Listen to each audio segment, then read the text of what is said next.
Hello students, देखो यह एक सृजनात्मक रचना एमआईएल ओडिया रो मोस्ट इंपोर्टेंट आपणा हस्ते जुहा छेदी। तमे आकु 3 खंड कर दबो। फास्ट भावार्थ, तापरे व्याख्याकरण, तापरे व्यतिक्रम करके 3टा पैराग्राफ करिवो। भावार्थटा इंट्रोडक्शन भलिया एठी लिखिबो जे एहा एक बहु प्रचलित लोक कथा जहा पुराण और शास्त्र रे मध्य वर्णित। यार अर्थ निज भूल पाई निजे दायी हेबा, अर्थात जानीशुणी भूल करी असुविधा को डाकी आणला भली कथा। व्याख्याकरण रे उदाहरण देकी लिखिबो। आरंभ रे एमती जिह्वार महत्व विषय टिके लिखिबो। जिह्वा आम शरीर एक प्रमुख अंग जहा द्वारा आमे निज भावना को व्यक्त करिथाउ वो यह खाद्य रो स्वाद मध्य अनुभव करिथाए, जहा द्वारा आमर जीवन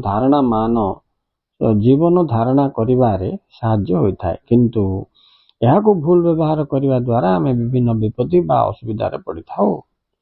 अच्छा, से भली केतेक लोक जानि शुणी मंद कार्य रे लिप्त रहंती। से माने जानते नै जे भूल काम कले भूल फल हबो बोली। देखो सरकारी कर्मचारी माने, मंत्री माने निजर चतुराई देखाई करी अर्थ उपार्जन करथांती। परवर्ती समय रे विजिलेंस रे धरा पड़ी विपद सम्मुखीन हला परे से माने जानती जे से माने भूल करथिले।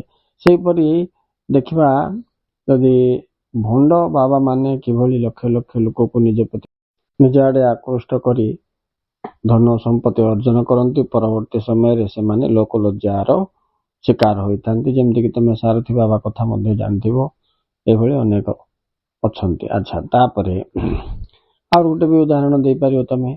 अधिक धन प्राप्तिर आशा रखी केही जदि चिट फंड रे अर्थ विनियोग करे ओ तापरे क्षतिग्रस्त हुए, यह आपणा हस्ते जुह छेदन कला पर घटना लिखिबो। अच्छा, व्यतिक्रम रे कोन करिवो, रिवर्स करके लिखिबो जे ऊपर लेखा उक्तिटी सर्वदा समान नुहे। भाग्यवस्त केतेक लोक एही भली जुहा को व्यवहार करी मध्य विपद रे मुकुली जाय आराम से जीवन यापन कर दियंती। किंतु केते समय पाई कि यह हे पारे नहीं कि। तो यही हिसाब रे मु लिखिछि पिलाउनी। तमे टिके मोर कहवा भाषा और लिखिबा भाषा रे भी टिके भिन्न भिन्न अछि। से हिसाब तमे स्क्रीनशॉट नै कि एटा गोटे मन रखो। एटा गोटे आसीबार एक्सपेक्टेशन बेसी अछि। आर्ट्स, कॉमर्स, साइंस 3 जन पाई मध्ये एटा important. Okay students, thank you very much for watching. Please like and subscribe, share.